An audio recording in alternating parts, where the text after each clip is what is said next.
Imagine करो कि आप हॉस्पिटलाइज्ड हो और आपका मेडिक्लेम रिजेक्ट हो जाए आपके गूगल मैप्स की लोकेशन हिस्ट्री की वजह से। नहीं, मजाक नहीं कर रहा हूँ, ये बहुत ही सीरियस मैटर है। एक रिसेंटली ऐसा ही एक केस हुआ सिलवासा में, एक आदमी के साथ, जब गो डिजिट जनरल इंश्योरेंस ने उसका मेडिक्लेम रिजेक्ट कर दिया, ये बोल के कि आपकी गूगल लोकेशन हिस्ट्री बता ही नहीं रही कि आप हॉस्पिटल में थे। इसके बावजूद कि उस आदमी ने सारे डॉक्यूमेंट सबमिट कर दिए, डॉक्टर का एक लेटर सबमिट कर दिया कि उसके स्ट्रिक्ट सुपरविजन में ये उसका ट्रीटमेंट हुआ है, फिर भी उस कंपनी ने वो लेटर को कंसिडर नहीं किया एज अ प्रूफ। उन्होंने गूगल लोकेशन की हिस्ट्री को जरूर कंसिडर कर लिया एज अ प्रूफ। चलो, ये तो अच्छी बात है कि वो आदमी कंज्यूमर कोर्ट चला गया और कंज्यूमर कोर्ट ने बोल दिया कि नहीं भाई, गूगल लोकेशन हिस्ट्री को आप वैलिड प्रूफ नहीं मान सकते, तो आप भाई इसके पैसे दे दो और मेंटल हैरेसमेंट के भी पैसे दो। लेकिन असली बात यह है कि कितने लोग अपना मेडिक्लेम रिजेक्ट होने के बाद कंज्यूमर कोर्ट जाते होंगे या और फर्दर कार्रवाई करते होंगे।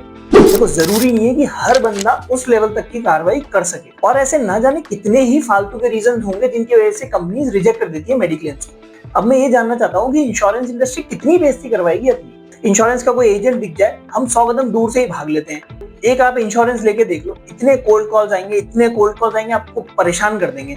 फॉर एग्जांपल मेरा ही बताता हूँ, मेरे खुद का कार इंश्योरेंस रिन्यूअल आ रहा है नेक्स्ट मंथ। अब मुझे रैंडम कंपनी से फोन आ रहे हैं कि मैं टाटा एआईजी से बोल रहे हैं, डीएसएस के फोन आ रहे हैं, कोल्ड कॉलिंग हो रही है। आप कोई पॉलिसी किसी इंश्योरेंस कंसल्टेंट से ले लो, अगर आपको उसने सर्विस अच्छी नहीं दी तो आप दूसरे पे चेंज भी नहीं कर सकते।